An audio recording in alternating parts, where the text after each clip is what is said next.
व्यक्ति के अहंकार के कारण ये किसी की बात नहीं सुनता, न संतों की सुनता, न दीन दुखी प्राणियों की सुनता, और ना इसको राष्ट्र की किसी चीज की परवाह है। ये पता नहीं किस ताकत के द्वारा हैंडल हो रहा है। दुनिया की जो मायावी ताकतें हैं, दुनिया की जो आसुरी शक्तियां हैं, कई बार कह चुका है संसद भवन में, हमने सुना है कि है क्या प्रधानमंत्री मोदी?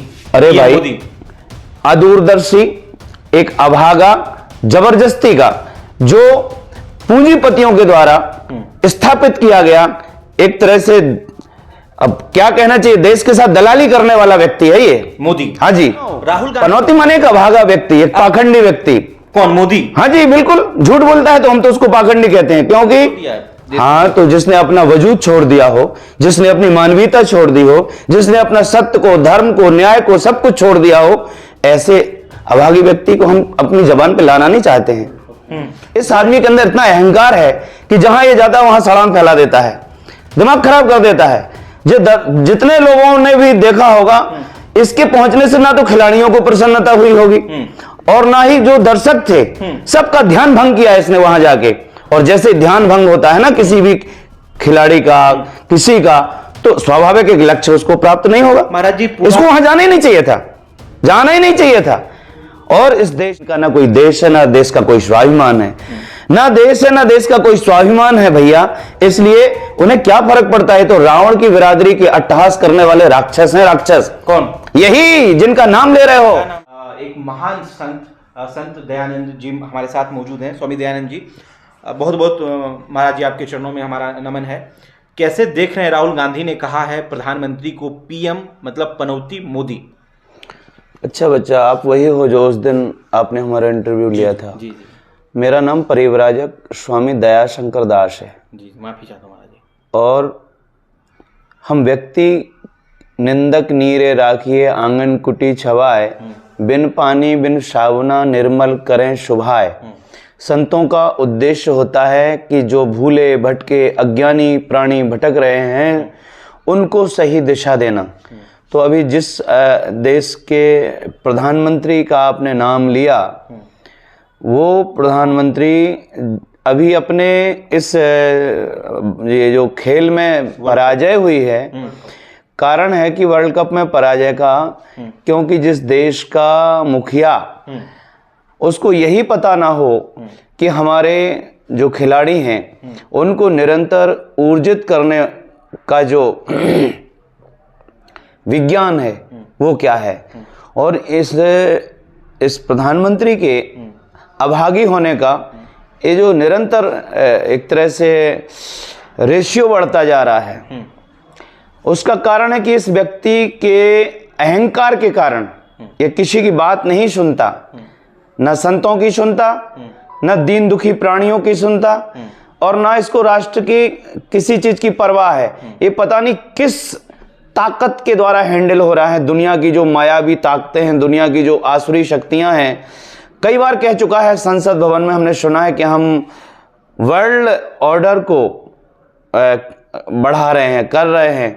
जो वर्ल्ड ऑर्डर है ना, तो क्या है वर्ल्ड ऑर्डर? ये शोषण का जो व्यूह बना हुआ है दुनिया के अंदर, जिसके द्वारा भारत को ठगा जा रहा है, शोषण किया जा रहा है, जिसके द्वारा बहुत सारी बीमारियां, बुराइयां परोसी जा रही हैं। क्या इस देश के इस चौकीदार की, जिसे जो स्वयं अपने मुख से कहता है कि मैं चौकीदार हूं इस देश का, क्या जिम्मेदारी नहीं बनती? तो पनौती है क्या प्रधानमंत्री मोदी? अरे भाई, अदूरदर्शी, एक अभागा, जबरदस्ती का, जो पूंजीपतियों के द्वारा स्थापित किया गया, एक तरह से अब क्या कहना चाहिए, देश के साथ दलाली करने वाला व्यक्ति है ये मोदी। हाँ जी। राहुल गांधी ने पनौती मतलब, पनौती का मतलब होता है अशुभ, अशुभ, अगर जहां भी उनके पैर पड़े वो निपट गए, ये समझिए आप। राहुल गांधी कोई भाग्यशाली नहीं है, वो भी नंबर 1 का अभागा है, पर उसको बहुत ज्यादा कहने का अधिकार नहीं है। मैं राहुल की बात को नहीं, मैं अपनी तरफ से कहता हूं कि चाहे राहुल हो, चाहे मोदी हो, इन सब का बैकग्राउंड बहुत पापमय है, बहुत ही अदूरदर्शी और अज्ञानमय है। इसलिए हम निवेदन करना चाहते हैं देश के उन समस्त दूरदर्शी, अपने लोकतंत्र के दर्शकों से, जो दूरदर्शी विचारधारा के होते हैं, कि भैया इस देश को कुशल नेतृत्व के लिए अब इस देश में जो पीड़ा जिनकी पीड़ा, जिनकी आह, कहते हैं कि मोटी आह गरीब की कभी वृथा ना जाए, मरी चाम की श्वास से लौह भस्म है जाए। इसलिए चाहे वो कांग्रेस को अभिशाप मिला हो समाज का, चाहे मोदी को अभिशाप मिला हो, इसके बुरे दिन आ गए हैं प्रधानमंत्री के, बहुत बुरे, बिल्कुल आ गए हैं बुरे दिन। क्यों? क्योंकि जहां देश का स्वाभिमान बढ़ना चाहिए, ये जहां देखो वहां अपने, इसमें इतना ईगो है कि अपने अहंकार के कारण तो रावण का सत्यानाश हो गया। और इसके कारण चूंकि हम सब देशवासियों ने बड़े प्रचंड बहुमत के साथ इस आशा से, इसने बड़ी जुमलेबाजी करके, झूठ बोल बोल करके क्या क्या सपने दिखाए थे, कहीं खरा नहीं उतरा। पनौती है और क्या? सुनो, हाँ। पनौती माने एक अभागा व्यक्ति, एक पाखंडी व्यक्ति। कौन? मोदी? हाँ जी बिल्कुल, झूठ बोलता है तो हम तो उसको पाखंडी कहते हैं, क्योंकि नास्ति ज्ञान समम चक्षु, नास्ति सत्य समम तपः, नास्ति राग समम दुखम, नास्ति त्याग समम सुखम। भारत के लिए झूठ से निशावर कर दिया, झूठ के बराबर कोई पाप नहीं होता है, सब कुछ निशावर छोड़ दिया है। हाँ, तो जिसने अपना वजूद छोड़ दिया हो, जिसने अपनी मानवीयता छोड़ दी हो, जिसने अपना सत्य को, धर्म को, न्याय को, सब कुछ छोड़ दिया हो, ऐसे अभागी व्यक्ति को हम अपनी जबान पे लाना नहीं चाहते हैं। वर्ल्ड कप कह रहे हैं कि जैसे ही प्रधानमंत्री पहुंचे और विकेट ही नहीं गिरा, ये आरोप लग रहा है और इससे लोग प्रभावित हो रहे हैं। महाराज जी, भाई सच है, लोगों का कहना कि इस जहां नक्षत्र, हाँ, ईश्वर की कृपा वहां होती, जब मैं था तब हरि नहीं, और जब हरि है मैं ना है। इस आदमी के अंदर इतना अहंकार है कि जहां ये जाता है वहां सड़ान फैला देता है, दिमाग खराब कर देता है। जितने लोगों ने भी देखा होगा, इसके पहुंचने से ना तो खिलाड़ियों को प्रसन्नता हुई होगी और ना ही जो दर्शक थे, सबका ध्यान भंग किया इसने वहां जाके। और जैसे ध्यान भंग होता है ना किसी भी खिलाड़ी का, किसी का, तो स्वाभाविक एक लक्ष्य उसको प्राप्त नहीं होगा। महाराज जी, इसको वहां जाना ही नहीं चाहिए था, जाना ही नहीं चाहिए था। और इस देश में निरीह प्राणियों की जो हत्या हो रही है, ये जितना अपने आप को बड़ा महात्मा सिद्ध करता है, हम इससे पूछना चाहते हैं प्रधानमंत्री से कि महात्मा की परिभाषा है, क्या बात है, प्राणी मात्र का हितैषी। और इस देश में जब से प्रधानमंत्री बना, कांग्रेस ने तो पाप किया ही है, वो तो अक्षम्य है, लेकिन ये प्रधानमंत्री बना, इस देश की जनता को भी हम निवेदन करना चाहते हैं, दर्शकों सुनो कान खोल के। मेरी दृष्टि में दो ही प्रकार के लोग हैं समाज के अंदर, चाहे वो राज हो या समाज हो। एक वह लोग हैं जो दूरदर्शी विचारधारा के हैं, विवेक संपन्न हैं, और एक वो लोग हैं जो निहित स्वार्थसाधी हैं, अदूरदर्शी हैं, अज्ञानी हैं। पूरा वर्ल्ड कप जब हार रहा था इंडिया, तो पूरा देश रो रहा था, खिलाड़ी रो रहे थे, लेकिन प्रधानमंत्री की एक वीडियो वायरल हुई है जिसमें प्रधानमंत्री और अमित शाह हंस रहे थे।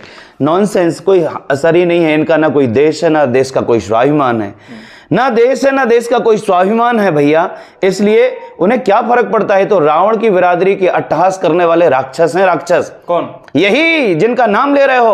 अरे निरीह प्राणियों की हत्या करके, स्लॉटिंग करके, हत्याशालाएं चला करके, स्लॉटर हाउस चला करके, इतना भयंकर मांस का व्यापार हो रहा है भारत से। उन प्राणियों की आह, उनका श्राप इन्हीं के माथे लगेगा। इन्हीं प्रधानमंत्री, गृह मंत्री जिनका नाम ले रहे हो, अमित शाह, नरेंद्र मोदी, XYZ और जो भी हैं, जितने भी राज्यों में हत्याएं हो रही हैं प्राणियों की, निरीह प्राणियों की। मैंने कुछ समय पहले एक पक्षी का वीडियो देखा था, उस पक्षी ने चोट खाई किसी के द्वारा और वो गिरा किसी किसान के घर आंगन में। उस किसान ने, उस व्यक्ति ने उसका ट्रीटमेंट कर दिया। वो मूक प्राणी उसका फ्रेंड बन गया, उसका मित्र बन गया, उसकी संवेदना उसको इतना क्लोज कर दिया कि उसका पारिवारिक बन गया, उसका आत्मीय बन गया। प्राणियों के वर्चस्व से, प्राणियों के अस्तित्व से, माने वनस्पति जगत और जीव जगत के साथ जो हमारा मानवीय व्यवहार होना चाहिए, जो राज सत्ताओं के द्वारा जिस प्रकार से समाज में सदाचार पूर्ण प्रबंधन होना चाहिए मानव चरित्र के लिए, वो खत्म है। मांस व्यापार करने वाला प्रधानमंत्री, शराब बेचने वाला प्रधानमंत्री, झूठ कपट करने वाला, किसानों को दुख देने वाला, सैनिकों को दुख देने वाला, बेटियों का अपमान हो रहा है, इतना भयंकर हो रहा है नॉर्थ ईस्ट में कि देखा नहीं जाता है भाई। हम तो स्वयं अपने हृदय से कहते हैं, हम ईश्वर से प्रार्थना करते हैं कि हे परमात्मा, यदि आप हमारी प्रार्थना सुनते हैं तो इस देश की जितने भी पीड़ित, जितने भी शोषित, वंचित प्राणी हैं, उनका सारा का सारा जो आह का प्रताप है वो इन पापियों के माथे लगे। ये जो झूठ बोलने वाले लोग हैं, जो देश को ठगने वाले लोग हैं। नरेंद्र मोदी स्टेडियम में वर्ल्ड कप खेला गया था। कोई ऐसा व्यक्ति जो खुद प्रधानमंत्री, उसी के नाम से स्टेडियम है, नरेंद्र मोदी स्टेडियम। ये तो भैया जीते जी, इसमें इतनी महत्वाकांक्षा है। वो सरदार पटेल के नाम का स्टेडियम था और इस आदमी ने अपना नाम ठोक दिया वहां पे। माने इस आदमी को शर्म नहीं आती है कि उन महापुरुषों ने कितना बलिदान किया, कितना त्याग किया, उनको हटा के, उनको मिटा के ये अपने आप को स्थापित करना चाहता है। किसको चाहते हैं? कौन है जो देश को ढंग से चला? मेरे से सही में पूछो तो 3 सम्हारत देश को, सती संत और सूर, और 3 बिगाड़त देश को, कपटी कायर कूर। इन झूठे कपटी लोगों को तो हम कतई पसंद नहीं करेंगे। करते हैं हम अपने देश भर के 150 करोड़ लोगों से आह्वान करेंगे कि इस देश में एक प्रमाणित चरित्र है जो सरहद पे रहता है, जिसका बैकग्राउंड ईमानदारी का है, तपस्वी किसान का बेटा है। ऐसा सिपाही, देश का रक्षक, न्यायवादी, योद्धा यदि इस देश की पंचायत से पार्लियामेंट तक ये देश एक बार आशीर्वाद देके पहुंचाए तो जितने ये लुटेरे, रेपिस्ट, मर्डरर्स, अपराधी, ये झूठ बोलने वाले, जुमलेबाज, ये पनौती वगैरह, इन सबको खदेड़ के पता नहीं बंगाल की खाड़ी में फेंक देंगे। कौन, किसकी बात आप कह रहे हैं? सैनिकों की बात कर रहे हैं? हाँ जी, सैनिक, इस देश के ईमानदार जांबाज सैनिक जो अपने चरित्र की प्रामाणिकता से इस देश के दिल में स्थान रखते हैं। यदि एक बार हम सैनिकों से आह्वान करेंगे, क्या रिटायरमेंट के बाद तुम्हारी ड्यूटी खत्म हो गई? मेरे सच्चे सपूतों, मेरे देश के जांबाज जवानों, आप अपनी बेल्ट को एक बार फिर बांधो और पंचायत से पार्लियामेंट तक जो गंध फैला रहे हैं, जो सड़ांध फैला रहे हैं इस देश में लुटेरे, लुच्चे, लफंगे, चोर, उचक्के, इनको सिर्फ हमारे देश की ईमानदार फौज, हमारा ईमानदार सिपाही, ईमानदार सैनिक खदेड़ सकता है। हाँ, देखिए अभी